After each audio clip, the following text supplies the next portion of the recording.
Hello, नमस्कार साथियों। देखिए, आज आपका 1 जनवरी है और आप सभी लोगों को हैप्पी न्यू ईयर की शुभकामनाएं।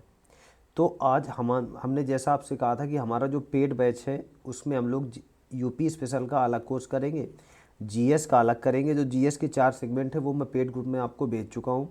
यूपी जो जीएस है इसका भी भेज चुका हूँ, लेकिन कल से आप लोगों को मॉडल आंसर मिलेगा, उसके बाद मैं आंसर आपको दूंगा।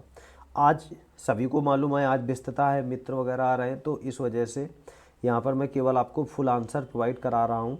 देख लीजिए आप लोग, जैसा भी है आपको पहले हम लोग ओल्ड ईयर चालू करेंगे, उसके बाद हम लोग अन्य क्वेश्चनों को पूरा मतलब आपको यूपी स्पेशल पढ़ा देंगे। तो ये क्वेश्चन अभी पूछा गया था पहले। तो देखिए, 19वीं सदी में उत्तर प्रदेश के पुनर्जागरण के स्वरूप पर प्रकाश डालिए, ये जैसे क्वेश्चन पूछा गया। तो इसकी जो पीडीएफ है मैं आपको मेंस पैड, जो हमारा मेंस का जो पेड ग्रुप है उसको मैं आपने देखा होगा उसमें भेज चुका हूँ। और आप एक चीज़ समझिए, कुछ लोग जो आपके जैसे ज्वाइन होना चाहते हैं हमारे मेंस ग्रुप पर, तो आपको 259 रुपये का ये बैच मिलेगा, जिसमें हम जीएस के चारों सब्जेक्ट फर्स्ट सेकेंड थर्ड फेट और थर्ड फोर्थ और ऑप्शनल 5 और 6 सभी के डेली 10 से 12 क्वेश्चन हम लोग क्या करेंगे, डिस्कस करेंगे डेली, और इनको लाइव सेशन भी करेंगे। ठीक है, हाँ। तो चलिए आज समय न गंवाते हुए इस क्वेश्चन को हम लोग देख लेते हैं। 19वीं सदी में उत्तर प्रदेश के पुनर्जागरण के स्वरूप पर प्रकाश डालिए। तो देखिए, यहाँ पर आपको लिखना है 19वीं सदी के पूर्वार्ध में उत्तर प्रदेश ही नहीं, भारत में जाति प्रथा, विधवा विवाह, सती प्रथा के साथ साथ अन्य सामाजिक कुरीतियाँ व्याप्त थी। थोड़ा सा हम लोगों ने इंट्रो लिख दिया। किसी भी क्वेश्चन में हमें क्या करना है, इंट्रो लिखना है। इंट्रो के बाद हम लोग उसमें बॉडी देखेंगे, बॉडी में आपको डायग्राम वगैरह ये सब डिस्कस करना है। उसके बाद में वे फॉरवर्ड लिखना है।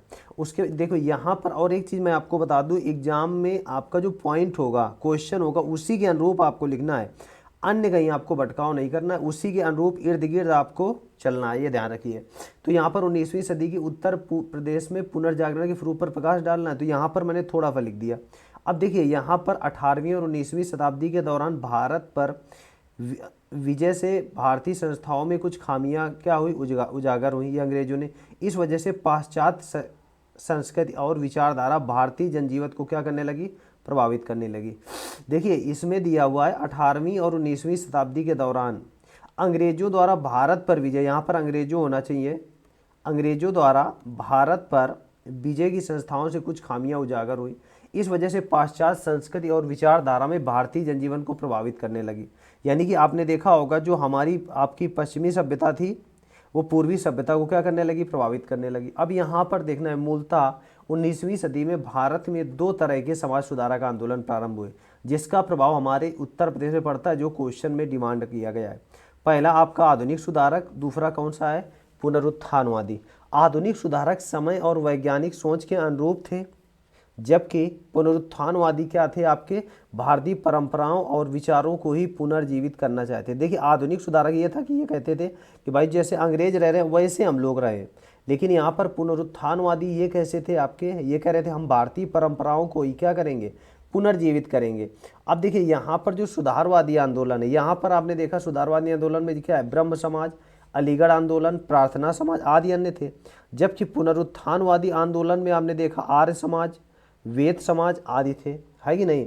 तो यहाँ पर जो आपके पुनर्जागरण है, इसको थोड़ा सा आपको देखो प्रयास करना है लिखने का, ठीक है ना, प्रयास करना है। और आपको स्पीड से नहीं मैं कह रहा हूँ, तो आप आधा पेज लिख पाएंगे, लेकिन प्रयास डेली करना है आपको। अब देखिए, इसके अलावा अन्य आंदोलन जो उत्तर भारत के पुनर्जागरण युग को स्वरूप को बदल दिया, जैसे थियोसॉफिकल सोसाइटी हो गया, रामकृष्ण मिशन हो गया, सत्यशोधक समाज हो गया, विधवा पुनर्विवाह। चूंकि इन सभी आंदोलनों के परिणाम स्वरूप राष्ट्रीय चेतना को बल मिला तथा पुनर्जागरण ने विज्ञान, साहित्य और दर्शन की विचारधारा को बदला, जिससे क्या हुआ, राष्ट्रवाद की भावना को क्या मिला, बल मिला। तो यहाँ पर हमारा जो क्वेश्चन था उसके अनुरूप हमने इसको थोड़ा सा लिख दिया, ये मेंस का है, ठीक है ना। कैसे डायग्राम बनाना है, कैसे आपको पूरा मैटर लिखना है, वो आपको समझ में आ गया होगा। अब देखिए, दूसरा हम लोग देख लेते हैं जीएस पेपर सेकेंड 6 का। देखिए, पूर्वी उत्तर प्रदेश की अपेक्षाकृत कम विकसित होने के लिए कौन कौन से कारक उत्तरदायी हैं, इस क्षेत्र में विकास हेतु उपाय सुझाइए। देखिए, यहाँ पर पूर्व ये गोरखपुर का साइड है, ये थोड़ा कम विकसित है, आप ये समझिए, ठीक है ना। ये पश्चिमी साइड है, ये दिल्ली वगैरह इस साइड ज़्यादा डेवलप्ड यूपी है। तो ये पूछा गया है कि आखिरकार पूर्वी उत्तर प्रदेश की अपेक्षाकृत कम विकसित होने के लिए कौन कौन से कारक उत्तरदायी हैं, इस क्षेत्र में विकास हेतु उपाय भी क्या करिए सुझाइए। तो यहाँ पर ये दिया हुआ है। अब देखिए यहाँ पर जो क्वेश्चन देता है इसका आंसर हम बहुत अच्छे से, पहले छोटा सा आपको डायग्राम बना देना इंट्रो में, उसके बाद बॉडी और लास्ट में वे फॉरवर्ड। उत्तर प्रदेश भारत का चौथा बड़ा राज्य है जहाँ सबसे अधिक क्या पाई जाती है, जनसंख्या पाई जाती है। आ गया। चूँकि पूर्वी उत्तर प्रदेश अन्य हिस्सों की अपेक्षा कम विकसित है। आ गया। इसके निम्न कारण है। यहाँ पर डायरेक्ट हम लोग देखो क्वेश्चन की डिमांड क्या कह रही है, अपेक्षाकृत कम विकसित होने के लिए कौन कौन से कारक उत्तरदायी हैं। ठीक है, देखिए इसमें आ गया। अब देखो इसमें कौन कौन सा है, जैसे इसमें क्या दिया जाता है, भेदभाव, ऐतिहासिक कारण हो गया, अवसंरचना का अभाव हो गया, शिक्षा की खराब गुणवत्ता हो गई, कम कृषि उत्पादकता और लैंगिक असमानता हो गई। इसके साथ साथ चूंकि हमारा जो क्वेश्चन है फोकस क्या कह रहा है, इसी में अपेक्षाकृत कम विकसित है, इतना लिख लिया। उसके बाद देखिए आज के साथ साथ गरीबी, भ्रष्टाचार तथा क्षेत्रीय असंतुलन का कारण है। हालांकि इस क्षेत्र में विकास हेतु निम्न उपाय किए जा सकते हैं, जैसे इंफ्रास्ट्रक्चर में निवेश, सड़क हो गया, रेलवे, राजमार्ग, हवाई अड्डों का विकास हो गया, पर्यटन क्षेत्र में भी वृद्धि की जा सकती है, मंदिर, राष्ट्रीय पार्क निर्माण करके, कृषि क्षेत्र में जैसे सिंचाई सुविधाएं हो गया, उन्नत बीजों का प्रयोग हो गया, उर्वरक हो गया, कुशल कृषि तकनीक हो गया। उसके बाद आपने देखा जैसे शिक्षा एवं लोगों को जागरूक करके भी हो गया, है ना।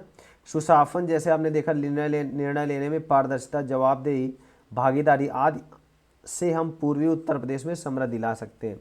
हालांकि हमें जातिगत भेदभाव, लैंगिक असमानता तथा गरीबी, भ्रष्टाचार जैसे कुरीतियों को दूर करके हम पूर्वी उत्तर प्रदेश में क्या कर सकते हैं, समृद्धि ला सकते हैं। देखिए मैं एक बात आपको बता दूं, जो क्वेश्चन है उसी के अनुरूप ही आपको क्या करना है, आंसर लिखना है।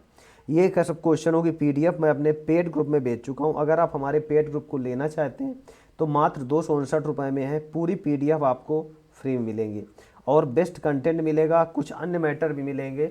तो आज के लिए इतना ही रखते हैं। Thank you. टेलीग्राम ग्रुप पर हमने लिंक भेज दिया है।